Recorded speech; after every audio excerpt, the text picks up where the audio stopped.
Pai, muito obrigado por mais essa semana que se inicia, obrigado pelo dia especial, dia separado para descanso e adoração do Senhor. Muito obrigado pelo privilégio que nós temos de mais uma vez nos reunirmos como teu povo, aprendemos mais a tua palavra, a prestarmos um culto agradável a ti e no dia de hoje a exercermos um dos nossos direitos, um dos nossos deveres que é um privilégio, que é participarmos da assembleia, da eleição de oficiais para a nossa igreja. Que o Senhor tenha misericórdia de nós, tenha misericórdia do teu povo e que essa eleição transcorra bem e que o Senhor derrame da tua graça em nossa vida através do resultado dessa eleição. Dá-nos um momento agora abençoado de escola bíblica, abra o nosso coração para que possamos entender mais e melhor da tua verdade. É no nome do teu Filho Jesus Cristo, nosso Senhor e Salvador, que nós oramos e agradecemos. Amém. Então, meus irmãos, nós começamos, essa é a terceira aula sobre o ofício do presbítero. A ideia era expor aqui o conceito bíblico do que é esperado da liderança dentro da igreja, porque no dia 2 de fevereiro nós teremos então a eleição para presbíteros. E eu poderia simplesmente ter feito só a leitura das qualificações, mas eu entendo que esse ofício ele é mal compreendido normalmente na vida da igreja e por isso resolvi trazer essa série de aulas sobre esse assunto. Então, só fazendo uma revisão do que nós vimos na semana passada, não vou revisar o que nós vimos na primeira. Um dos autores que nós estamos a seguir, ele vai propor que a falta de saúde espiritual na igreja local normalmente está associada com o conselho, com os presbíteros, ou eu vou usar aqui de maneira intercambiável, assim como os autores usam, com os pastores da igreja, aqueles que são responsáveis por zelar espiritualmente do povo. Então, se os presbíteros não perceberem corretamente qual é a sua responsabilidade, se a igreja não perceber corretamente qual é a responsabilidade dos presbíteros pastores, nós teremos graves problemas.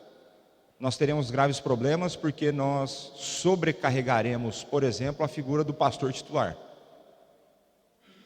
Por que isso? Porque se o presbítero é algo diferente do pastor, existem coisas que só o pastor vai poder fazer, e muitas vezes o que as pessoas têm na sua mente de coisas que elas gostariam que somente o pastor fizesse. Muitas vezes é visitação, aconselhamento.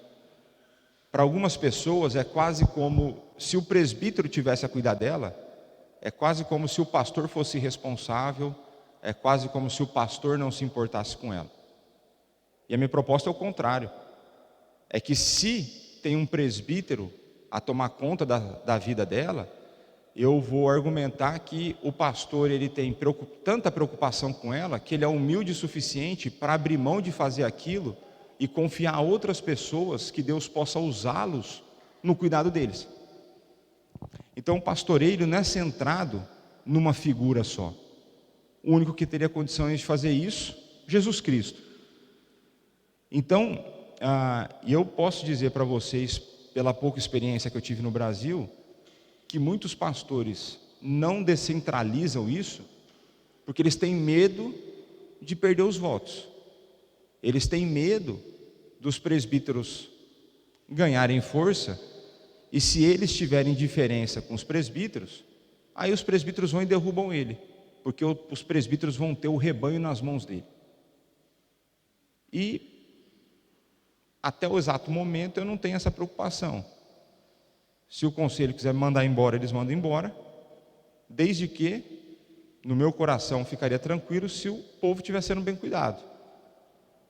Então eu não posso ser centralizador, eu não sou melhor do que os outros, não sou mais usado por Deus do que ninguém, eu sou mais um dentro de um grupo que foi colocado na vida de vocês para tomar conta de vocês.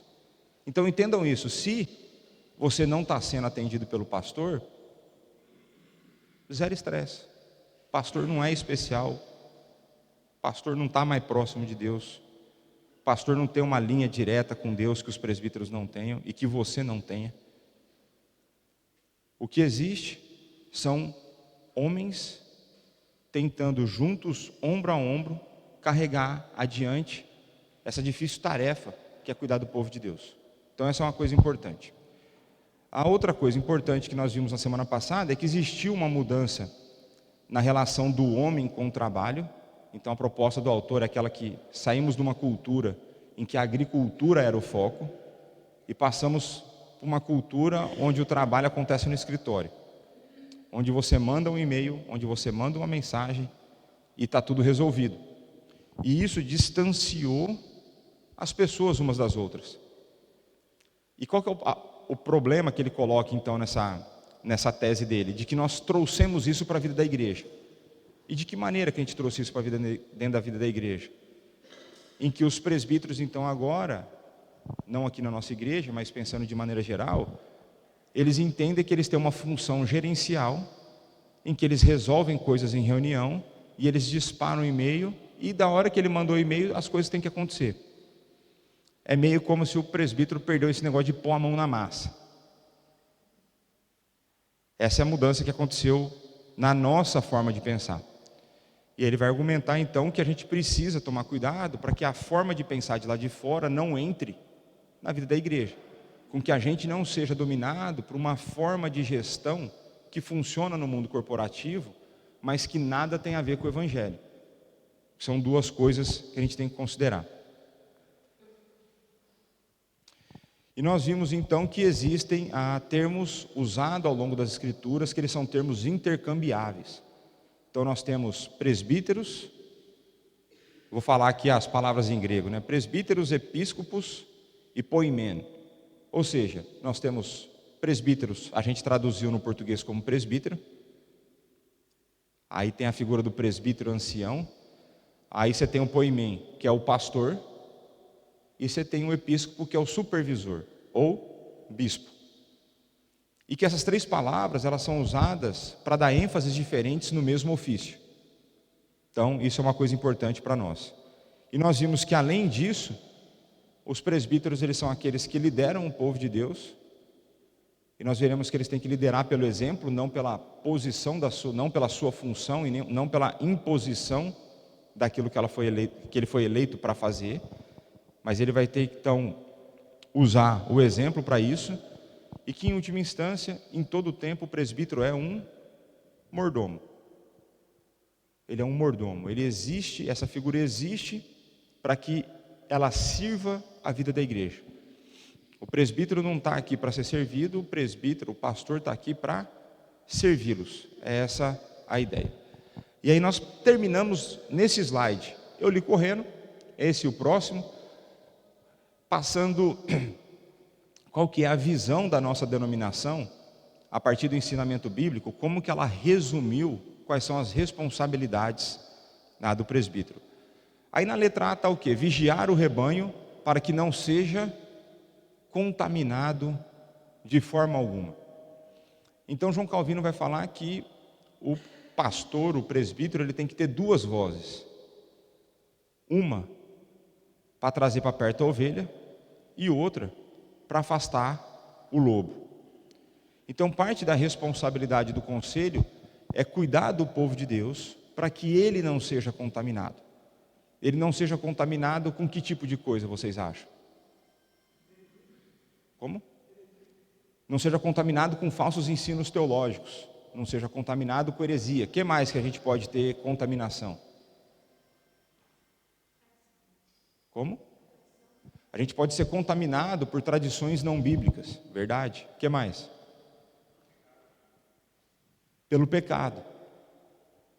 Então parte da nossa função é estar à frente da igreja, cuidando da igreja e tentando exorcizar o pecado de dentro da igreja. E a gente vai fazer isso como? Através da pregação e do ensino da palavra, através do aconselhamento, caminhando com as pessoas nas suas dificuldades, através do discipulado bíblico, que é uma espécie de um aconselhamento, mas não direcionado, né? Ou então poderia dizer que o aconselhamento bíblico é um discipulado direcionado para uma situação específica. E a gente vai fazer isso, em última instância, através do processo de disciplina eclesiástica. Então recai sobre nós o cuidado, o zelar por vocês, para que vocês de forma alguma sejam contaminados. Então, se a gente pensar, é uma difícil missão que nós temos num mundo com tanto acesso à informação. Qualquer coisa que eu falar aqui, qualquer pregação que eu fizer aqui, você consegue no YouTube achar milhares outras. A maioria provavelmente serão melhores e com certeza terão algumas que serão piores. Aqui da minha cabeça eu consigo pensar alguns que seriam piores, né? Por quê? Porque não estarão sendo fiéis às Sagradas Escrituras. Mas é difícil para nós controlarmos isso. Então já tive situações cá na nossa igreja em que as pessoas, por seguirem os tais dos teólogos de internet que não se envolvem na vida da igreja e estarem sendo contaminados com pensamentos completamente equivocados e não bíblicos. E eu falo, toma cuidado com esse fulano aí. Aí eu tenho que me segurar para não ficar falando muito mal do fulano, né? Mas cuidado, porque o que ele está a ensinar não está nas Escrituras. O que ele está a ensinar é contrário àquilo que Jesus Cristo falou. Então, é um dever que está conosco, né? E você vai ver que essa forma de contaminar na parte B aí vai falar que é governar, disciplinar e supervisionar a integridade espiritual da igreja local e universal. Universal aqui não é aquela. A universal aqui é um termo para falar de toda a igreja ao redor do mundo. Ou a gente poderia usar um outro termo que também gera complicação, que é a igreja católica. Que a palavra católica significa universal. Por isso que toda vez que eu me referencio à igreja que tem o Papa, eu falo igreja católica apostólica romana. Porque nós também somos apostólicos. A gente está edificado no fundamento dos apóstolos. Então nós somos católico e apostólico, mas nós não somos romano. Essa é a grande diferença. Então cabe a nós o governar, e o governar aqui vai envolver parte burocrática. O governar vai envolver aquelas reuniões que normalmente a gente se perde nelas, em que semanalmente nós nos reunimos para resolver problemas da igreja, para resolvermos coisas que precisam ser ajustadas no nosso meio. Então, é um trabalho que demanda cuidado, e a gente só consegue governar porque a gente tem apoio, por exemplo, da junta diaconal.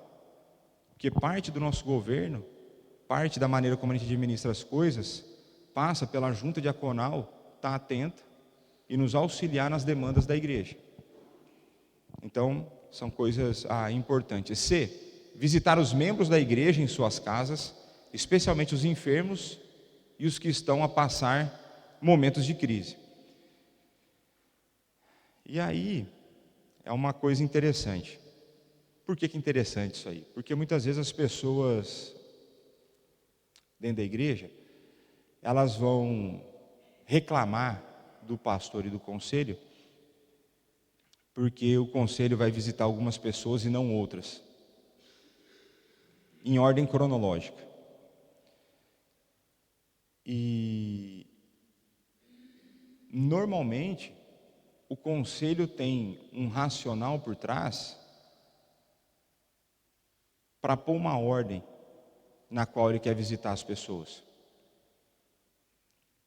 Esse racional pode ser, como está aqui, pessoas enfermas precisando de uma visita e um consolo, conforto. Pode ser porque a pessoa está a passar um momento de crise. Ou pode ser que o conselho tenha, talvez, planos para essas pessoas, dentro da vida da igreja, e ele quer dar uma consultada, dar uma sondada, para ver, falar, acho que vai dar para de fato contar com essa pessoa dentro do trabalho. E aí, se as visitas forem feitas da maneira correta, nada tem a ver, por exemplo, com condição socioeconômica da pessoa. Nada tem a ver com o país de origem dela. nada tem a ver com a cor da sua pele.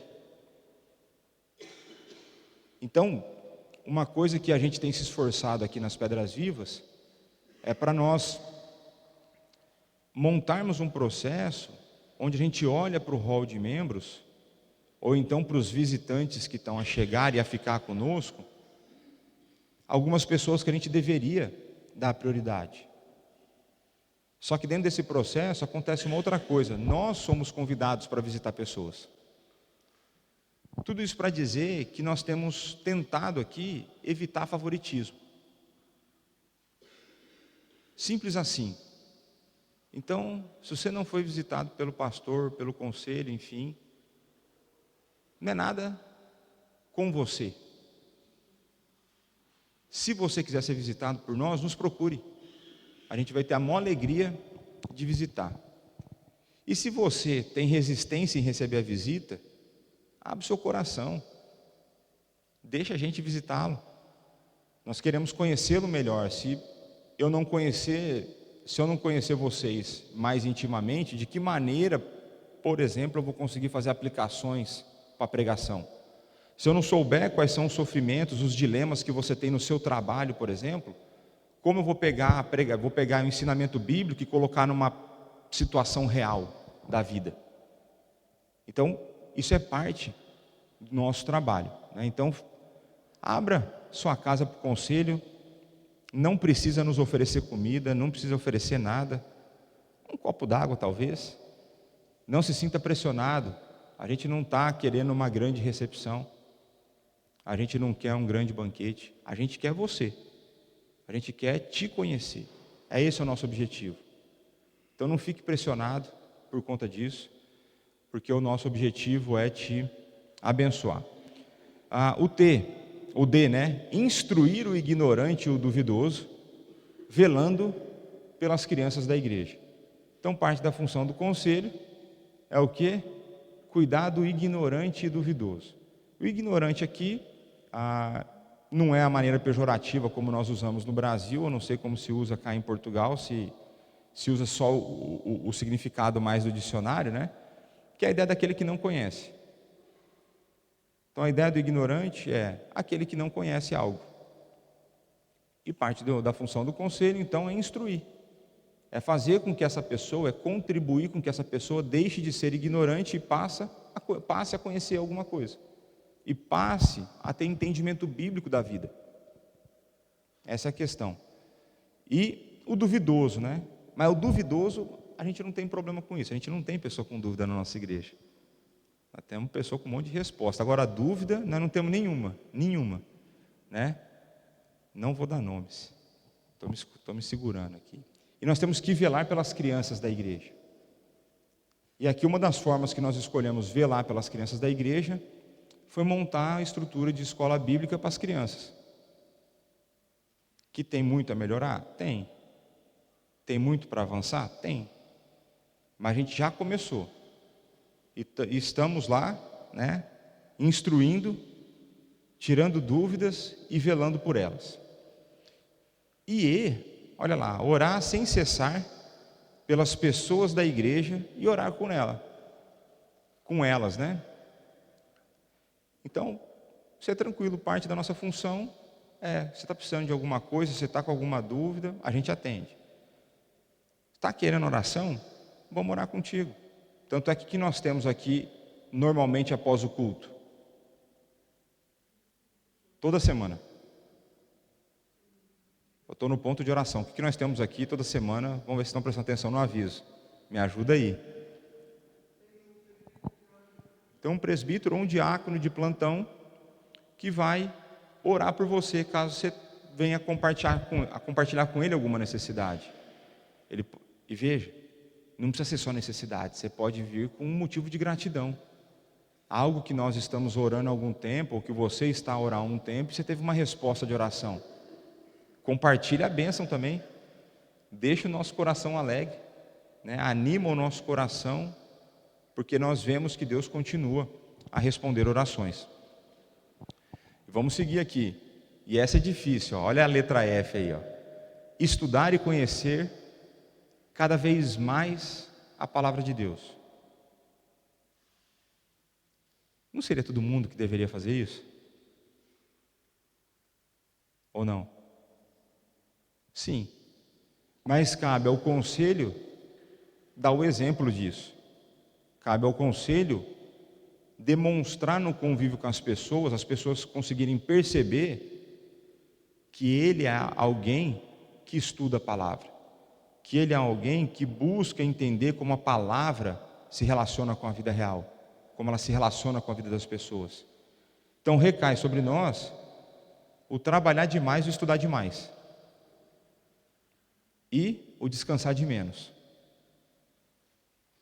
Essa é a vida nossa, né? G, exemplificar pela igreja um zelo pela evangelização dos não convertidos e pelo discipulado. Então, parte da nossa responsabilidade como presbíteros é demonstrar um amor pelo próximo.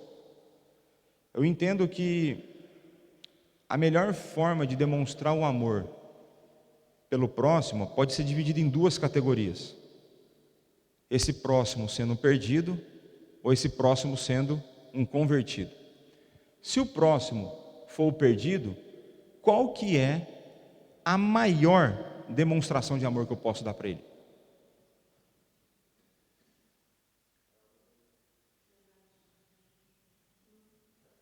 Só o Lucas falou alguma coisa aqui. Apresentar Jesus Cristo, anunciar as boas novas da salvação. Basta a gente pensar um pouco.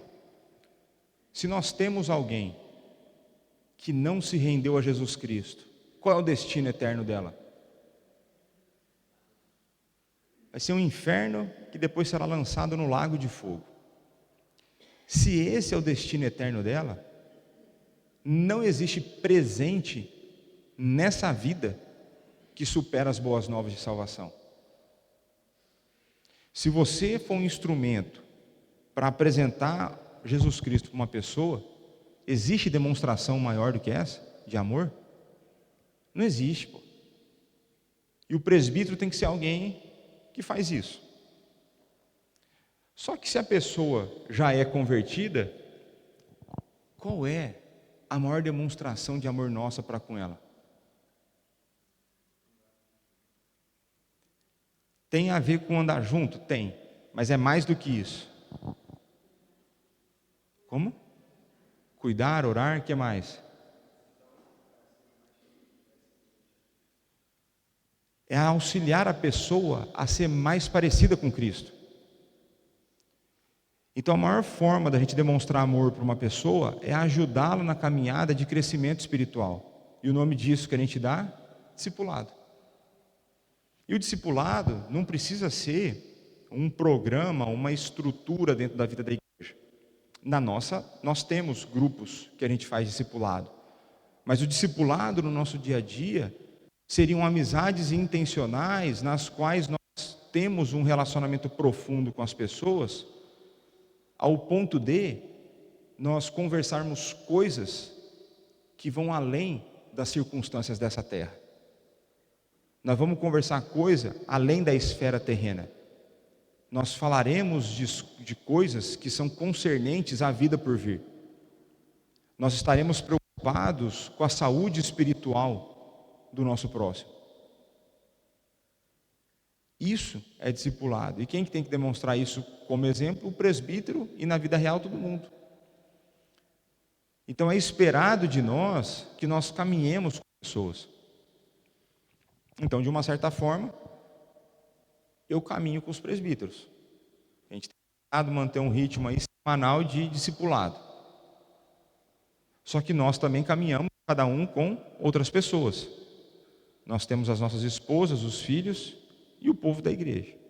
Então, o presbítero tem que ser alguém preocupado em aplicar a palavra de Deus na vida do perdido e na vida do salvo. Resumindo, se pudesse falar negócio, tá certo? Nós estamos no negócio de apresentar a palavra, é lidar com a palavra, é aplicar a palavra. H, cumprir todos os deveres gerais dos crentes, tendo a chamada divina como exemplo oficial aos fiéis. Então a igreja deveria olhar para nós, e eu sei que isso é difícil para você, e nos ver como exemplos de fé, e nos ver como exemplos de discípulos de Cristo. Eu entendo que é difícil para você, que é difícil para mim olhar para o espelho e pensar isso. Em vários dias eu olho para o espelho e não consigo ver isso. Mas é isso que é o nosso objetivo, é para isso que nós temos que caminhar. E por fim, distribuir os elementos da Santa Ceia. Então hoje na nossa igreja a gente vê que a gente não consegue só com os presbíteros distribuir os elementos da Santa Ceia, né? Então a gente pede auxílio dos diáconos, mas é uma das responsabilidades do presbítero. Então vamos avançar aqui, nós vamos entrar agora na seção das qualificações do presbítero, nós vamos entrar no texto de Tito, e eu comecei a ler esse livro, Trabalhadores para a Sua Alegria, e esse livro tem falado muito ao meu coração. Compartilhei essa semana o conselho e a junta diaconal. Nós nos reunimos, 3 dias separados e 2 dias juntos, então 2 dias conselho e junta estavam juntos, e 3 dias a junta se reuniu, o conselho se reuniu, e as esposas dos presbíteros e dos diáconos também se reuniram. Para quê? Para orar.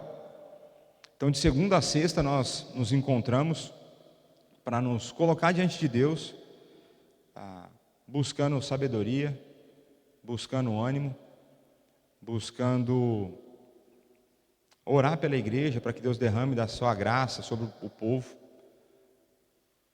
nos colocando como oficiais e que muitas vezes estamos tão longe do padrão esperado. Enfim, cada dia teve um motivo, e as nossas reuniões, que eram para ser de 1 hora, iam de 2 a 3.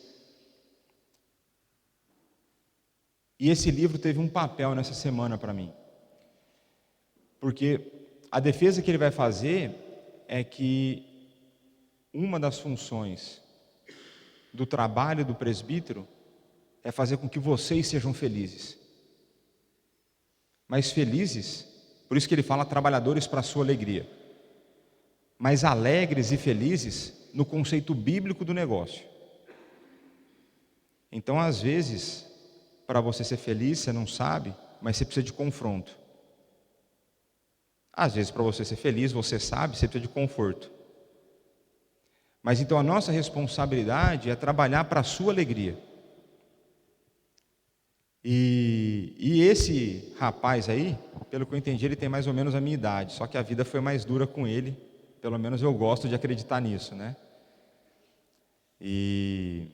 Não, eu não vou contar um negócio, senão vai ficar gravado. Eu ia contar o presente que a minha esposa deu de aniversário, mas aí não vale a pena, eu contei para os homens ontem. Se eu tiver curiosidade, eu falo fora das câmeras. Mas é muito desanimador que a minha esposa fez comigo. Já antecipo, é muito desanimador. Mas, então ele vai entrar numa análise das qualificações. E eu vou usar muito das definições dele. E a outra figura, esse camarada aí, Kent Hughes. Ele é um pastor bastante conhecido nos Estados Unidos, e eu estou a utilizar esse comentário dele aí, de 1ª e 2ª Timóteo e Tito, para pegar algumas coisas, alguns termos gregos, que quando traduzidos para o português, podem nos induzir ao erro. E podem nos induzir a criar uma régua mais alta do que a régua já está. Vamos ler o texto, vocês vão me entender. Então começa lá Tito, capítulo 1, versos de 5 a 9, Por esta causa te deixei em Creta. Está falando com quem? Tito, a carta a Tito, certo?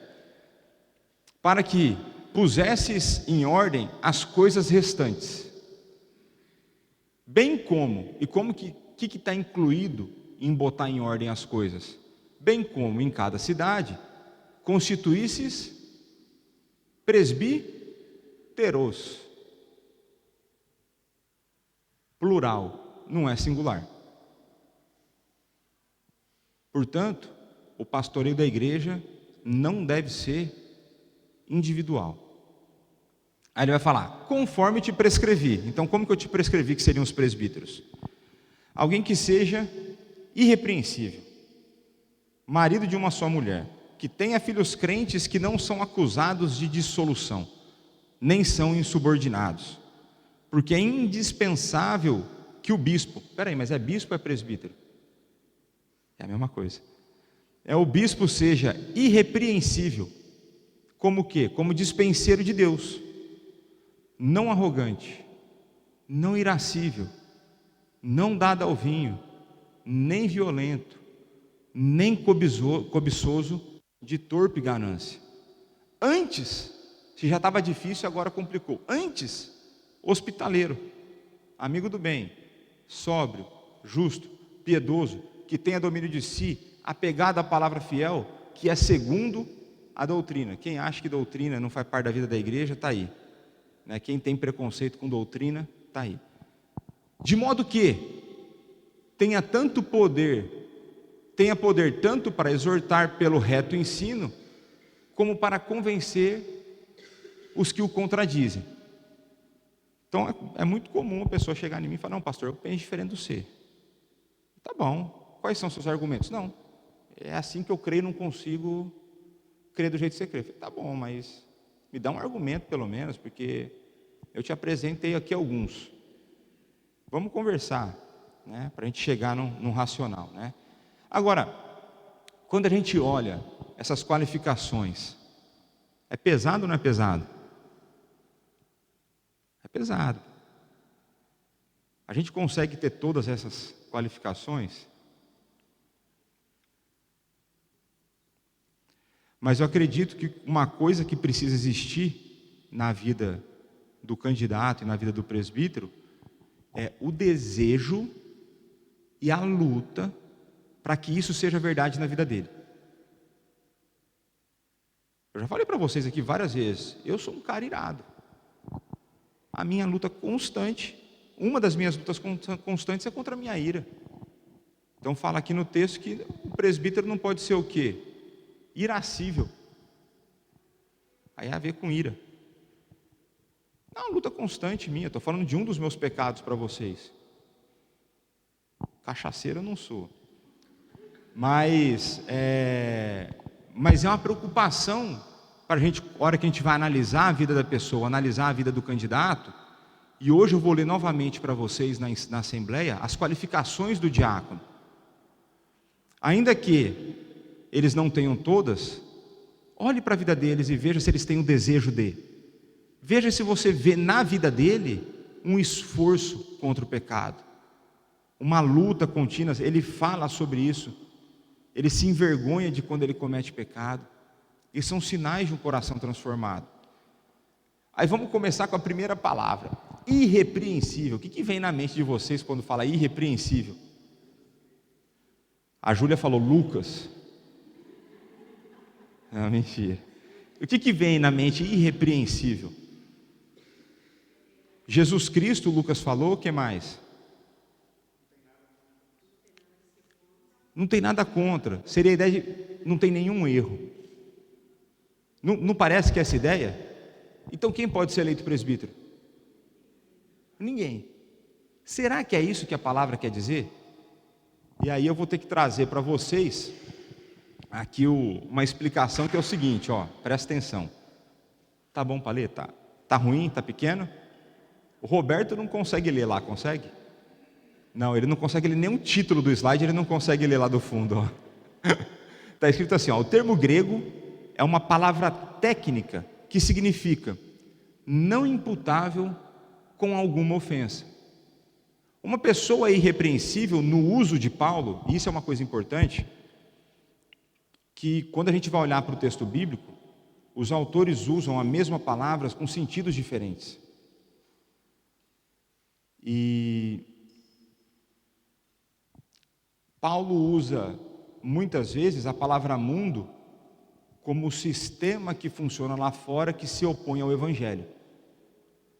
Não é o mesmo jeito que João usa mundo quando ele escreve, porque Deus amou ao mundo de tal maneira que deu seu Filho Entendeu? Então existe a mesma palavra, usada em contextos diferentes e por autores diferentes, que tem uma predominância de um significado, de um sentido. Quem que ajuda a definir isso? Contexto. E ele vai falar então que no uso de Paulo, uma pessoa irrepreensível no uso de Paulo é aquela a quem outros não têm nenhuma razão óbvia para acusar por viver incoerentemente com os seus compromissos de fé. Então, peraí, para mim isso muda bastante. Você passa de uma pessoa sem erros para uma pessoa que na maior parte do tempo você olha para a vida dele e fala, esse cara é crente. Ele fala uma coisa e no dia a dia ele meio que está de acordo com isso que ele fala. Então a gente sai da perfeição moral para algo observável, porque tem um monte de pecado meu que vocês não sabem e que não vão saber porque eu não vou contar, que está lá no fundo do meu coração. E a mesma coisa com você, não fica dando essa risadinha como se só eu fizesse isso, né? Mas essa ideia de que quando a gente olha para a vida da pessoa, a gente não consegue analisar o coração. Quem vê o coração? Só Deus. Então a gente sai de um padrão de perfeição moral para um padrão observável de comportamento. Aí ele vai continuar. O padrão irrepreensível de Paulo é baseado nos que os outros na igreja veem e observam. Não é tanto um padrão para a própria avaliação interna, que exigida por um tempo, por um termo como sem pecado ou mesmo bem intencionado, mas reflete a avaliação, a observação da comunidade externa. Então o que ele está dizendo aqui é mais relacionado a comportamento e menos da forma como eu tenho que me avaliar e identificar os pecados na minha vida. Então irrepreensível, agora parece que a gente baixou um pouco a régua, certo? Só que ainda continua alto, porque o irrepreensível não está sozinho. Fala, pergunta.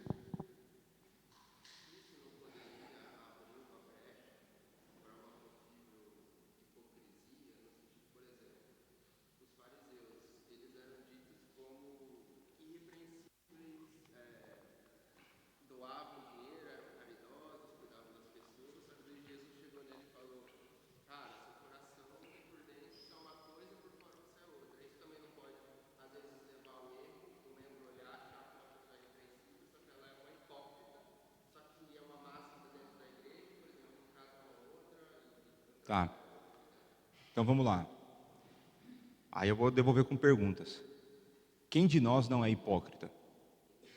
Ninguém. Então eu não preciso nem ajuda para começar a hipocrisia na igreja, ela já existe por padrão. Se todo mundo é hipócrita, aí existe uma outra questão que é o seguinte: dentro do processo de indicação para presbíteros, o conselho faz entrevista inclusive com as esposas. A gente começou a fazer isso. Então a esposa deveria falar alguma coisa. Só que se o cara é duas caras tão absurdo, a diferença é tão gigantesca, onde isso vai refletir? Na maneira como o filho e a esposa se comportam. Isso vai dar sinais, nem sempre. Porque a pessoa pode ser tão ogra, tão monstra, que ela ameaça para que ele se comporte de um determinado tipo na igreja. Aí pode até a figura do trabalho. Agora, qual que é a diferença, a grande diferença nossa para os fariseus?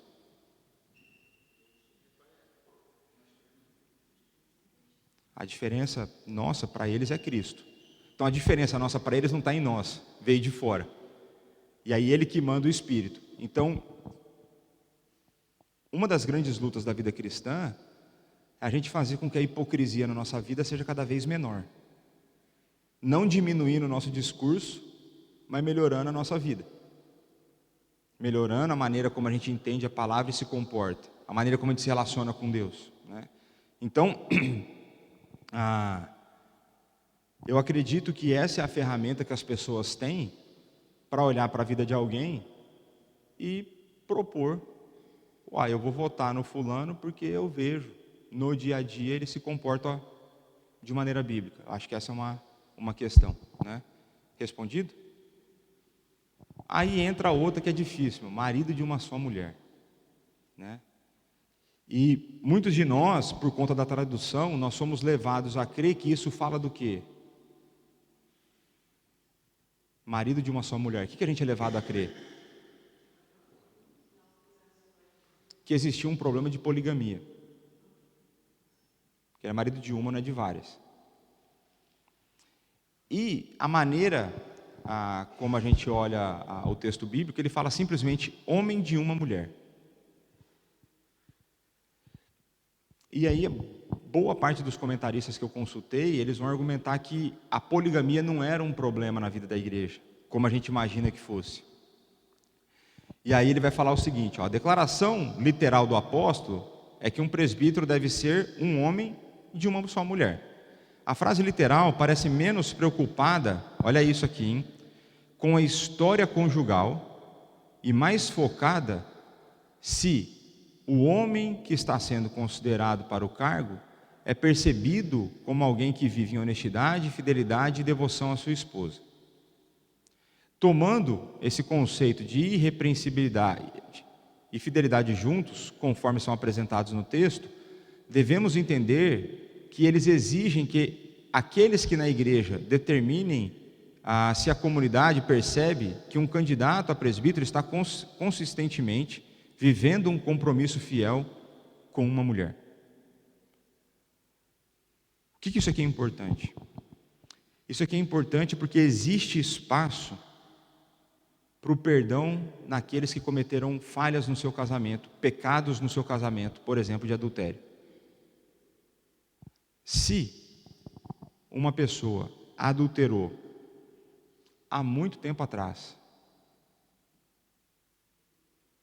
5, 10 anos, sei lá, há muito tempo atrás, se arrependeu, a esposa recebeu essa pessoa de volta, perdoou, o casamento foi restaurado, e recentemente, nos últimos anos, tem existido fidelidade conjugal, o texto está a dizer que essa pessoa vale.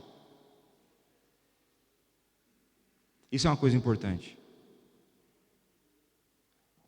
Vamos continuar aqui que ele vai ter mais coisa a falar. Então a infidelidade recente ou em série anularia a elegibilidade de alguém para o cargo, assim como evidência de que o homem não está estendendo à sua esposa suas obrigações, privilégios e consideração únicos exigidos no casamento bíblico.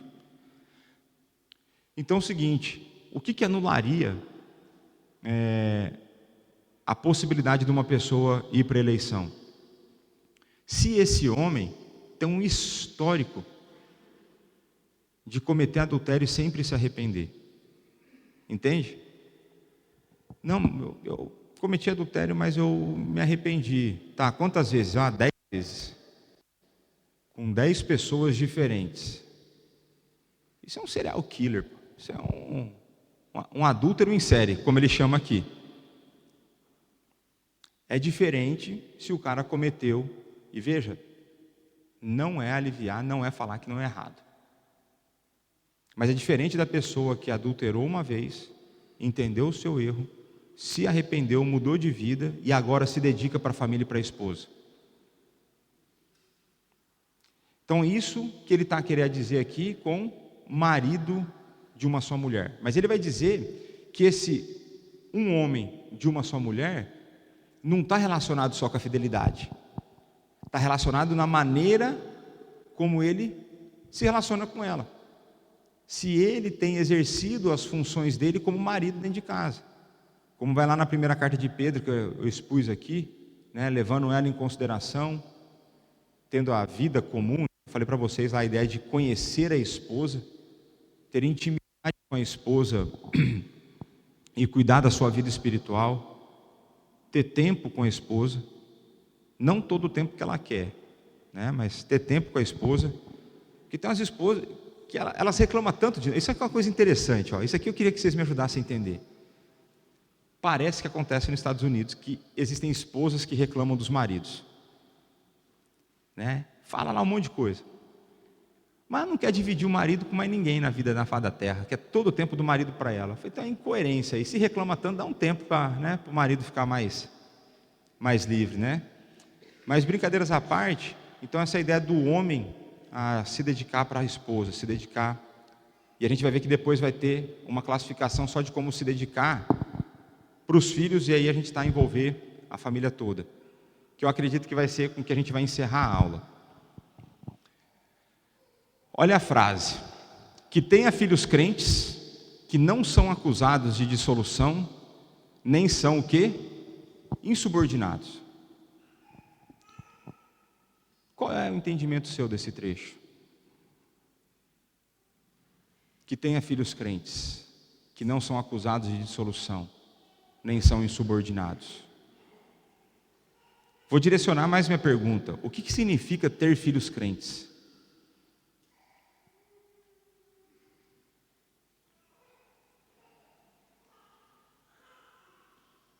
Nada?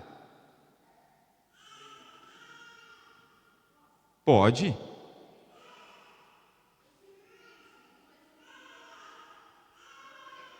Certo. Tá. Certo.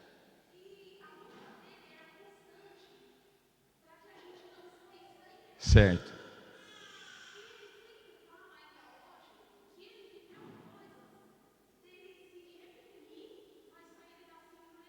Certo.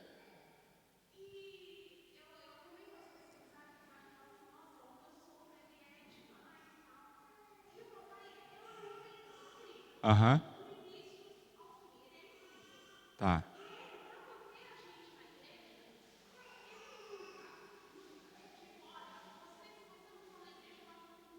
Aham.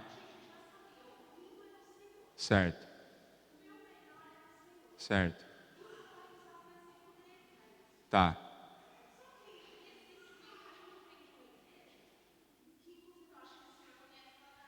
Já ouvi falar isso.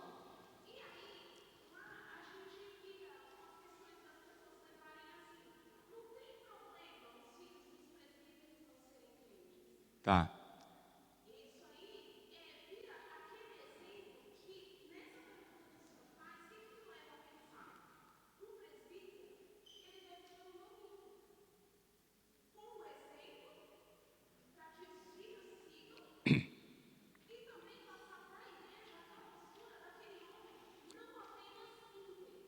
Certo.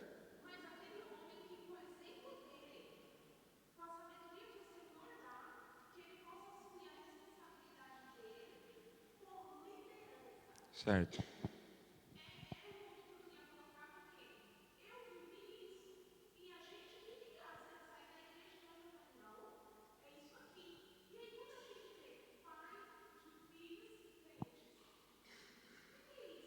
Essa é a pergunta que eu fiz.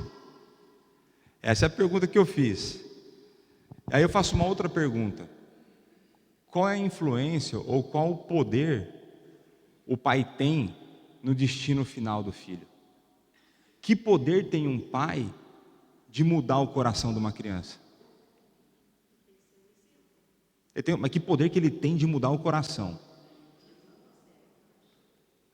Quem muda o coração? Quem troca o coração de pedra por um coração de carne? É o Espírito. Então tá bom, vamos continuar aqui nas perguntas investigativas. Pais erram. Pais erram. E eu estou cansado de ouvir reclamação de pessoas que, não estou na igreja porque meu pai errou comigo. Meu amigo, se eu fosse nessa, isso não é desculpa. Pais não foram criados para serem seres, foram criados, em certo sentido, para serem seres perfeitos. Nós sabemos que nessa vida eles não conseguirão.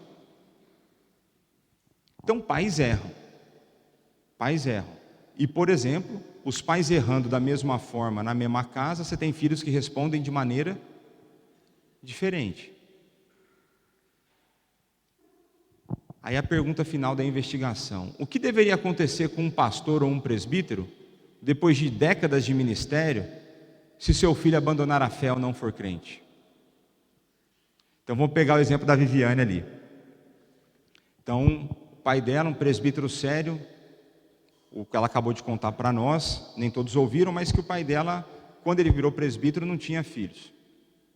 ela não era nascida. Era um exemplo na vida da igreja, o tal do camarada.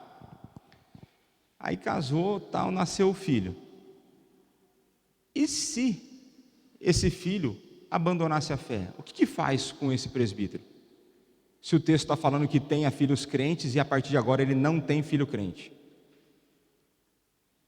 E tem uma outra coisa importante, né? Como que a gente fala que a criança, ela está no pacto, mas como você fala a situação espiritual dela, se ela foi regenerada ou não antes dela professar a fé? O que você faria, por exemplo, se o seu pastor tivesse sido eleito, no meio do processo, o filho dele abandonou a fé, se transformou num blasfemo? O que você faz com esse pastor? Porque agora o filho dele não é mais crente. Alana.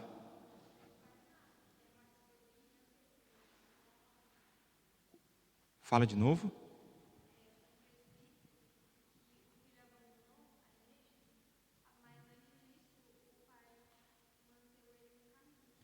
Então pronto, o pai se esforçou, né, ensinou, deu exemplo, tudo para que o filho se mantivesse no caminho.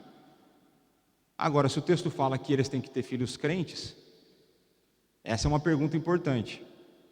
Vou dar um exemplo. E esse eu vou falar porque ele nunca vai chegar aos ouvidos dele que eu estou a dizer aqui.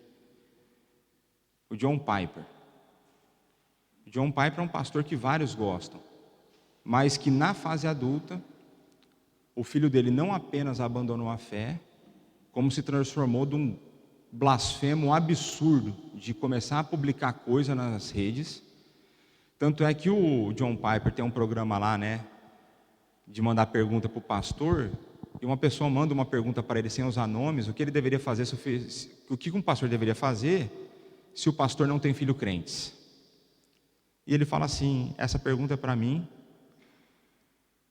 por conta do que aconteceu, e é coisa relativamente recente.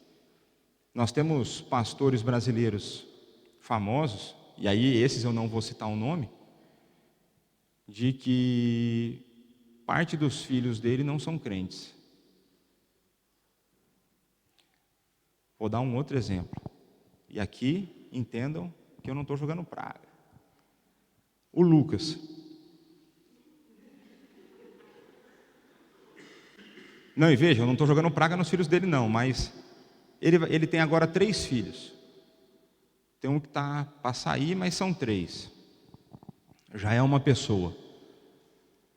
Hoje você olha lá, se comporta até bonitinho no culto, comporta melhor que alguns adultos no culto já. Quem garante que esses meninos vão ser crentes no futuro? Já falei para o Lucas, né, e para outras pessoas, que o grande poder que um pai tem, no máximo, se o pai for bem sucedido, é criar um grande fariseu. Alguém que obedece às coisas, segue tudo bonitinho. Isso é que um pai pode ter poder de influência, não no destino final. E o que nós vamos fazer com o Lucas? Se aí um dos meninos resolve se desviar da fé, vai caçar a candidatura dele? Então a gente tem que lutar com o texto para tentar entender o que acontece aqui. E aí, olha só, quão submissos os filhos de um pastor devem ser para não desqualificá-lo para o cargo? Ou mais precisamente, os filhos de um pastor devem ser crentes professos em boa posição com a igreja, para que o pastor seja qualificado para o cargo? E eu tive professores no Brasil que acreditavam que se o filho não fosse crente, a pessoa tinha que abandonar o ministério. E a defesa dele é que se Deus chamou para o ministério, Deus guardará todos os filhos dele. Ia ser um problema, por exemplo, para Davi. Ia ser um problema para Moisés. Ia ser um problema para Abraão. Será que ia ser um problema para Isaac? O seu Isaac aí não, né? Mas, às vezes a falta de esforço para tentar entender algumas coisas gera um problema, né? E por acaso é o mesmo professor que falou que eu não tinha filho porque eu orava pouco, né? Mas, tranquilo. Você vê a maneira como a pessoa crê, a maneira como isso influencia as coisas que ele fala, né? E olha só o que o autor vai continuar. Alguns, compreensivelmente, tropeçam na linguagem de Tito 1,6, que tenha filhos crentes. Essa maneira de traduzir o grego pista, que vem de pistis, que é crer, soa como se um filho de um pastor presbítero devessem ser, pelo menos, cristãos professos, porque é o jeito que está traduzido para nós. No entanto, devemos notar que a mesma palavra é frequentemente traduzida como fiel em outros lugares, dependendo do contexto. Quando recuamos para entender o contexto completo de Tito, o significado se torna claro o suficiente. Não apenas a lista completa das qualificações de 1 Timóteo, não apenas a lista complementar das qualificações de 1 Timóteo 3 destaca a submissão nos filhos de um pastor, em vez de, digamos, regeneração, mas o que se segue imediatamente em Tito 1,6 também esclarece. Seus filhos são crentes e não estão abertos à acusação de devassidão ou insubordinação. Paulo acrescenta também que o bispo tem que ser como um bom dispenseiro de Deus, deve ser irrepreensível. Então, portanto, a questão não é o estado eterno da criança, mas a natureza da paternidade daquela pessoa, do ancião, do presbítero. Ele é irrepreensível como pai? O comportamento da criança revela falhas na liderança do pai, independentemente da criança ser descrente ou não, algo que o pai não pode controlar. A criança é fiel ao pai de uma forma que uma boa paternidade pode garantir, ou seja, o que ele quer dizer é, esse pai, quando você olha para a criança, ela se comporta bem? É uma pessoa séria? Faz aquilo que os pais ordenam? Porque o pai não pode ordenar a pessoa a crer. Em sentido último, não cabe ao pai isso. Então a questão aqui é se os pais, ou se o pai aqui, que é a figura do candidato a presbítero, se o pai criou bem os filhos. Se são pessoas que não vivem uma vida dissoluta, que podem ter muitas acusações.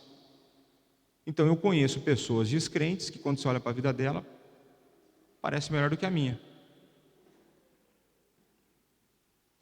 Então a tradução aqui, eu entendo que uma tradução mais ajustada do texto fosse que tenham filhos fiéis.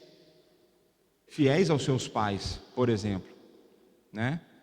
E aí eu coloquei uma observação aqui para um cuidado com a autojustiça. O que é um risco que nós podemos correr na igreja? Nós corremos o risco de colocar no nosso método de criação a responsabilidade pelo resultado positivo na vida dos nossos filhos. E a autojustiça pode se manifestar quando eu olho para a vida dos meus filhos e falo, eu os crio bem, mas o fulano, não quero nem saber, porque olha, eu fico imaginando, como eles não criam como eu estou a criar e educar, ai deles, porque os filhos dele vão se perder. Ou como será que esses filhos dele se tornarão posteriormente? E uma coisa que a gente tem que ficar atento é que existe aquilo que é a responsabilidade, e ninguém está isento dela. Ninguém está isento da responsabilidade de criar nos caminhos do Senhor e criar de maneira bíblica, isso ninguém está isento. Mas os pais não têm o poder de transformar o coração da criança. E se eu fiz uma pergunta se os pais erram e vocês me responderam que os pais erram, o que pode nos dar esperança para que os nossos filhos cresçam de uma maneira decente e sejam salvos? É a graça. Eu não fui criado num lar cristão. Eu não fui educado por uma família que me ensinou a ter uma vida devocional, que me ensinou a andar nos caminhos. Eu não tive essas coisas. E tem coisas que eu pago até hoje nesse sentido. São lutas minhas até hoje. Eu fui criado de uma outra forma. Mas a graça agiu na minha vida. Ou a graça, se você olhar na vida de Paulo, né, vamos pegar alguns homens bíblicos, né? Então você pega Moisés, o homem mais manso, segundo o relato bíblico. Ele era tão manso que o relato bíblico conta que ele assassinou uma pessoa aos 40 anos de idade. Davi, um homem segundo o coração de Deus, quando foi construir o templo, Deus falou: não, na tua mão tem sangue. Adúltero, a graça agiu. Você pega Jacó, enganador, trapaceiro, enganou pai, enganou irmão. O bicho era comerciante mesmo, daqueles ruins. 2 pesos e 2 medidas na balança dele. A graça agiu na vida dele. Poderia falar de Paulo, como eu falei, Pedro que 3 anos após caminhar com Jesus, quando os guardas vêm para cima de Jesus, o que ele faz? Já corta logo a orelha de um. Mas a graça agiu na vida dele. Então, pais, cuidado com a autojustiça, cuidado na fé que vocês depositam num método de criação. Não estou a dizer que o método de criação não seja importante. Não estou a dizer que os cuidados com os métodos de criação não sejam importantes, de educação e ensino. Não é isso que eu estou a dizer, eu acho que são. Só que não são eles que transformarão o coração dos seus filhos. Eles podem ser usados no processo de transformação, definitivamente. Mas nunca ache que seus filhos serão melhores que os filhos dos outros, porque você está criando o melhor. A graça divina pode agir na vida de uns e não na vida de outros. Então a gente tem que tomar um cuidado gigantesco com a alta justiça. E por hoje, a gente encerra com o nosso momento da escola bíblica, para que o pessoal dos cânticos ensaiem e vocês assinem o livro de presença, somente membros, e somente, preste atenção, e somente se você ficará até o final da assembleia. Não vai assinar o livro e depois vai embora. Aí não vai bater número de voto com o número de assinaturas. Tá certo? Então agora no intervalo, durante o pequeno almoço, entre o café e uma conversa fiada, assina a sua presença e também aproveite para orar pela eleição. Então vamos orar? Pai, muito obrigado por esse momento de escola bíblica que nós tivemos, muito obrigado pela sua palavra que transforma o nosso coração, muito obrigado, pois o Senhor é um Deus gracioso, um Deus que nas nossas falhas, nas nossas fraquezas, o Senhor nos usa, nos transforma e nos humilha, Pai. Muito obrigado pela oportunidade que temos tido de estudar o ofício do presbítero e continua a cuidar da tua igreja, continua a dar-nos entendimento desse ofício e continua a levantar cada vez mais homens no nosso meio para serem usados por ti, tanto como diáconos quanto presbíteros. Continua a ter misericórdia em cima sobre o seu povo e continue a derramar a sua graça sobre nós. Tudo isso nós oramos gratos no nome do teu Filho Jesus Cristo, o nosso Senhor e Salvador, o único bom pastor. Amém. Meus irmãos, estão